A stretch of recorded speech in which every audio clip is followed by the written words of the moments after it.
Welcome back to channel. Hi friends, ಇವತ್ತು ಬಸಳೆ ಸೊಪ್ಪನ್ನು ಹೇಗೆ ಸೊಂಪಾಗಿ ಬೆಳಿಬೋದು ಅಂತ ತೋರಿಸ್ಕೊಡ್ತೀವಿ ನೋಡಿ. ನೆಲದಲ್ಲಿ ಬೆಳೆಸುವಂಥದ್ದು ಹೇಗೆ ಬೆಳಿಬೋದು ದಟ್ಟವಾಗಿ ಅನ್ನೋದ್ರ ಬಗ್ಗೆ ಹೇಳ್ತಿದ್ದೀನಿ ನೋಡಿ. ಇದು ನೆಲದಲ್ಲಿ ಬೆಳೆದಿರುವಂಥದ್ದು. ನೋಡಿ, ಚಪ್ರ ಹಾಕಿದ್ದೀನಿ. ಚಪ್ರ ತುಂಬ ಮೇಲೆ ಹೋಗಿದೆ ನೋಡಿ. ದಟ್ಟವಾಗಿ ದಪ್ಪವಾಗಿ ಬೆಳ್ಕೊಂಡಿದೆ ಬಸಳೆ. ಇದಕ್ಕೆ ಏನೆಲ್ಲ ಕೊಡ್ತೀನಿ ಅನ್ನೋದ್ರ ಬಗ್ಗೆ ಹೇಳ್ತೀನಿ. ಬಸಳೆ ಸೊಪ್ಪು ಎಲ್ಲ ವೆದರಲ್ಲೂ ಬೆಳೆಯುತ್ತದೆ.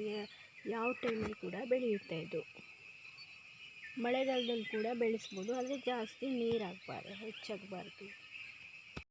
ಇದು ನೆಲದಲ್ಲಿ ಮಾತ್ರ ಬೆಳೆಸೋದಿಲ್ಲ, ಪಾಟಲ್ಲಿ ಬೆಳೆಸ್ಬೋದು, ಕವರಲ್ಲಿ ಬೆಳೆಸ್ಬೋದು.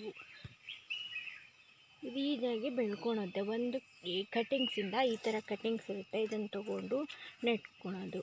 ನೋಡಿ ಎಷ್ಟು ಫಿಲ್ಟ್ ಬಂದಿದೆ ಅಂತ. ಇದಕ್ಕೆ ಕೊಟ್ಟಿಗೆ ಗೊಬ್ಬರ ಹಾಕಿದ್ರೆ ಚೆನ್ನಾಗಿ ಬರುತ್ತೆ. ಮತ್ತು ಇದಕ್ಕೆ ನಾರ್ವೇಜ್ ಎಲ್ಲ ತೊಳೆದಿರುವಂಥ ನೀರು ಕೊಟ್ಟು ಕೂಡ ತುಂಬಾ ಚೆನ್ನಾಗಿ ಬರುತ್ತೆ. ಇದು ನಾವು ಪಾತ್ರೆ ಎಲ್ಲ ತೊಳೆದಿರ್ತೀವಲ್ಲ, ಆ ನೀರು ಕೂಡ ಇದಕ್ಕೆ ಹೋದರೆ ಚೆನ್ನಾಗಿ ಬೆಳ್ಕೊಳುತ್ತೆ ಇದು.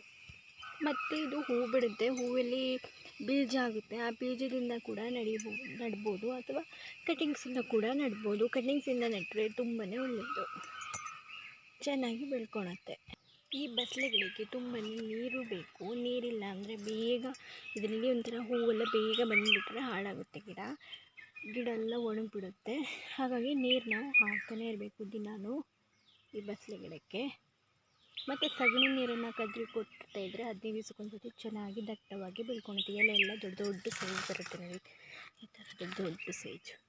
ಇದಕ್ಕೆ ಜಾಸ್ತಿ ಬಿಸಿಲು ಬೇಕಂತಿಲ್ಲ, 3-4 ಅವರ್ ಅಷ್ಟಿದ್ರೆ ಸಾಕು. ಭಾರಿ ಬಿಸಿಲು ಬೇಕು ಅಂತಲೂ ಇಲ್ಲ. ನೋಡಿ ಚಪ್ರಕ್ಕೆಲ್ಲ ಹೇಗೆ ಹಬ್ಕೊಂಡ್ಬಿಟ್ಟಿದೆ ಅಂತ ಬಸಳೆ. ಇದು ನಾನು ನೆಲದಲ್ಲಿ ಹಾಕೊಂಡ್ರೆ ತುಂಬ ಚೆನ್ನಾಗಿದೆ. ಈ ಕಡೆ ಚಪ್ರಕ್ಕೆ ಹಬ್ಕೊಳುತ್ತೆ. ಪಾಟಲ್ಲಿ ಹಾಕೊಂಡ್ರೆ ನಮಗೆ ಎಷ್ಟು ಬೇಕೋ ಅಷ್ಟನ್ನು ಬಳಸ್ಕೊಂಡು ಕಟ್ ಮಾಡ್ಕೊಳ್ಬೋದು. ಈ ಬಸಳೆನ ತುಂಬಾ ಉದ್ದ ಎಲ್ಲ ಬೆಳೆಯೋಕ್ಕೆ ಬಿಡಬಾರ್ದು. ಉದ್ದ ಬೆಳೆಯೋಕ್ಕೆ ಬಿಟ್ಟರೆ ಉದ್ದಕ್ಕಾಗಿ ಹೂ ಬಿಡುತ್ತೆ, ಹೆರೆ ಎಲ್ಲ ಹೊಡ್ಕೊಳಲ್ಲ. ನಾವು ಕಟ್ ಮಾಡ್ತಿದ್ದಂಗೂ ಈ ಥರ ಪುಳಿಕಲ್ಲ ಬಂದು ತುಂಬ ಬುಡದಲ್ಲೇ ದಪ್ಪಾಗಿ ಬೆಳ್ಕೊಳುತ್ತೆ. ನೋಡಿ ಎಷ್ಟು ಚೆಂದ ಬೆಳ್ಕೊಂಡಿದೆ ಅಂತ. ಈ ಬಸಳೆ ಗಿಡಕ್ಕೆ ನಾವು ಒಳ್ಳೆ ಗೊಬ್ಬರ ಹಾಕಬೇಕು. ಕೊಟ್ಟಿಗೆ ಗೊಬ್ಬರ ಹಾಕಿದರೆ ತುಂಬಾ ಚೆನ್ನಾಗಿ ಬರುತ್ತೆ. ಕೆಮಿಕಲ್ ಎಲ್ಲ ಹಾಕಿದರೆ ಸಾಂಬಾರು ಮಾಡುವಾಗ ಅಷ್ಟೊಂದು ಟೇಸ್ಟ್ ಇರೋಲ್ಲ ಸೊಪ್ಪುಗಳು. ನೋಡಿ ಫ್ರೆಂಡ್ಸ್, ಬಸಳೆ ಗಿಡ ಯಾವ ಥರ ನೆಡ್ಬೋದು, ಏನೆಲ್ಲ ಹಾಕ್ಬೋದು ಅನ್ನೋದ್ರ ಬಗ್ಗೆ ತಿಳಿಸಿದ್ದೀನಿ. ಈ ವಿಡಿಯೋ ನಿಮಗೇನಾದರೂ ಇಷ್ಟ ಆದರೆ ಲೈಕ್ ಮಾಡಿ. Thank you.